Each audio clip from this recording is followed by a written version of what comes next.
प्रख्यात इटालियन लेखिका फ्रान्सेस्का मेलँड्री या गेले 3 आठवडे कोरोनाच्या प्रादुर्भावामुळे इटलीची राजधानी रोम शहरात लॉकडाऊनमध्ये अडकलेले असताना त्यांनी सर्व युरोपियन रहिवाशांना उद्देशून फ्रॉम युअर फ्युचर अर्थात आपल्या भविष्यकाळाकडून या नावाचं एक पत्र लिहिलंय। या पत्रामध्ये त्यांनी येणाऱ्या काळात युरोपला कुठल्या भावनिक प्रसंगांना सामोरं जावं लागू शकतं याची कल्पना दिली आहे।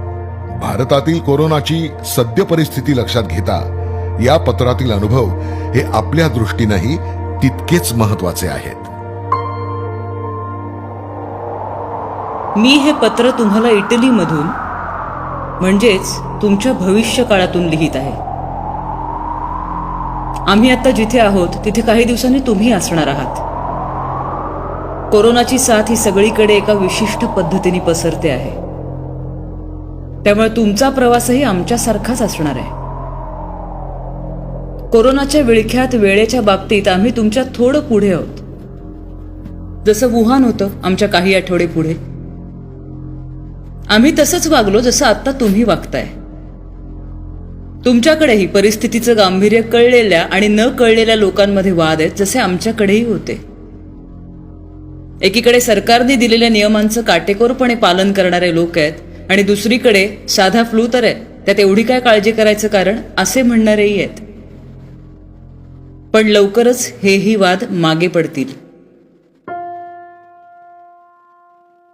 तुम्ही रोज घरी छान जेवाल, कारण तुम्हाला करण्यासारखं फारसं काहीच नसेल। तुमच्या मोकळ्या वेळेचा सदुपयोग तुम्ही कसा करावा यासाठी तुम्ही इंटरनेटवरून मार्गदर्शन घ्याल। वेगवेगळे छंद असलेल्या, आवडीनिवडी असलेल्या अनेक ऑनलाईन ग्रुप्सचा तुम्ही भाग व्हाल। सुरुवातीला कुतूहल वाटणाऱ्या गोष्टींकडे नंतर मात्र तुम्ही डुंकूनही पाहणार नाही।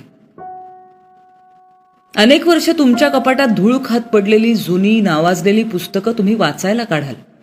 तुम्ही ती वाचायला सुरुवात कराल, पण लवकरच तुमचं मन त्यात रमणार नाही।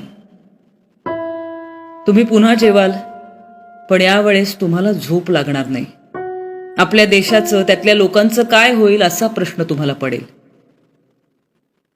तुम्ही मेसेंजर, व्हॉट्सॲप, स्काईप, झूम अशा ऑनलाईन साईट्स आणि ॲप्स मोठ्या प्रमाणात वापराल। तुम्ही वृद्ध असाल तर तुमच्यापासून दूर असलेल्या तुमच्या मुलांची तुम्हाला नेहमीपेक्षा जास्त आठवण येईल। त्यांना तुम्ही पुन्हा कधी भेटाल, कदाचित पुन्हा भेट होईल की नाही अशा असंख्य विचारांनी तुमच्या काळजाचा ठोका चुकेल। जुनी भांडणं, वादविवाद आता क्षुल्लक वाटायला लागतील। ज्या लोकांशी आयुष्यात पुन्हा कधीच बोलणार नाही अशी शपथ घेतली होती, त्यांची आपुलकीनं चौकशी करण्यासाठी तुम्ही त्यांना फोन कराल। अनेक महिलांना घरी मारहाण सुरू होईल। आपण निदान आपल्या घरात सुरक्षित आहोत, पण ज्यांच्याकडे राहायला घरं नाहीत त्यांचं काय असा विचार तुम्ही कराल। अत्यावश्यक वस्तूंच्या खरेदीसाठी बाहेर जाताना नेहमी वर्दळ असणारे रस्ते तुम्हाला निर्जन आणि भयावह वाटतील। त्यातून तुम्ही स्त्री असाल तर भीती आणखीनच जाणवेल। संस्कृतींचा विनाश अशाच गोष्टींमुळे होतो का? एवढ्या पटकन हे घडू शकतं का? कदाचित यालाच युगांत म्हणतात का? असे प्रश्न तुम्हाला भेडसावू लागतील। घरी परतल्यावर तुम्ही या विचाराचं चक्र थांबवण्याचा प्रयत्न कराल आणि स्वतःला घरकामांमध्ये गुंतवून घ्याल। तुम्ही अनेक गोष्टींवर हसाल, तुम्ही कुठल्याही गोष्टींवर हसाल, पोट दुखेपर्यंत हसाल, मात्र तुमच्या विनोदावर निराशेचं पांघरूण असेल। तुम्ही बाजारात जाण्याची तुमची वेळ तुमचा प्रियकर, तुमचे प्रियजन, तुमचे मित्र यांच्यासोबत ठरवाल, कारण त्या निमित्ताने तुम्ही निदान प्रत्यक्ष त्यांना जवळून पाहू शकाल, अर्थात सोशल डिस्टन्सिंगचे नियम पाळूनच। अनावश्यक असलेल्या अनेक गोष्टींची जाणीव तुम्हाला होईल। तुमच्या आजूबाजूला असलेल्या लोकांचा खरा स्वभाव तुम्हाला कळेल। गैरसमज दूर होऊन काही लोकांबद्दल खात्री वाटेल आणि काही लोकांचं आश्चर्य वाटेल। प्रसिद्धीच्या झोतात असलेली अनेक मंडळी अचानक गायब होतील। त्यांच्यापैकी काही विद्वान वाटणारी मंडळी असंबद्ध वाटू लागतील, त्यांची मतं आता क्षुल्लक वाटू लागतील। आणि आधी ज्यांच्या मतांची खिल्ली उडवली गेली, ज्यांच्याकडे दुर्लक्ष केलं गेलं, ती विश्वासपात्र वाटू लागतील. काही लोक या संपूर्ण परिस्थितीला एक नवा दृष्टिकोन देतील. या सगळ्यामुळे पर्यावरणाला होणारे फायदे सांगतील. तुम्ही त्यांच्याशी एका क्षणापुरते सहमत व्हाल देखील, पण पुढच्या क्षणाला तुम्हाला त्यांचा राग येईल. प्रदूषण कमी होतं हे सगळं ठीक आहे, पण मी महिन्याचा खर्च कसा भागवू, बिलं कशी भरू, हे विचार तुम्हाला सतावतील. एका नव्यानं सुरू होणाऱ्या पर्वाचे तुम्ही साक्षीदार आहात. या गोष्टीचा आनंद साजरा करायचा का दुःख, हेच तुम्हाला कळणार नाही. तुम्ही तुमच्या खिडक्यांमध्ये, अंगणांमध्ये, गच्चीवर येऊन गाणी गाल. जेव्हा तुम्ही आम्हाला बाल्कनीमध्ये गाणी गाताना पाहिलं, तेव्हा तुम्ही विचार केला असेल, काय लोक आहेत ही. पण आम्हाला माहितीये की तुम्ही सुद्धा एकमेकांना उभारी देण्यासाठी गाणी गाल, आणि तेव्हा तुम्हाला आम्ही असे का वागलो होतो याची जाणीव होईल. तुमच्यापैकी अनेक जण लॉकडाऊन संपलं की घटस्फोटासाठी अर्ज करतील. अनेक जण विभक्त होतील. अनेक स्त्रिया गरोदर राहतील. तुमच्या मुलांच्या शाळा बहुधा ऑनलाईन होतील. सतत घरी असल्यामुळे तुमच्या डोक्याला ताप वाढेल मुलांचा, पण हा अनुभवही आनंददायीच ठरेल.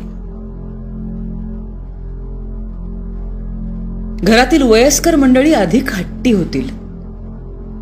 बाहेर गेल्याने त्यांना संसर्ग होऊन त्यांच्या जीवाला धोका निर्माण होऊ शकतो हे तुम्ही त्यांना समजवण्याचा प्रयत्न कराल, पण ते तुमच्यावरच संतापतील.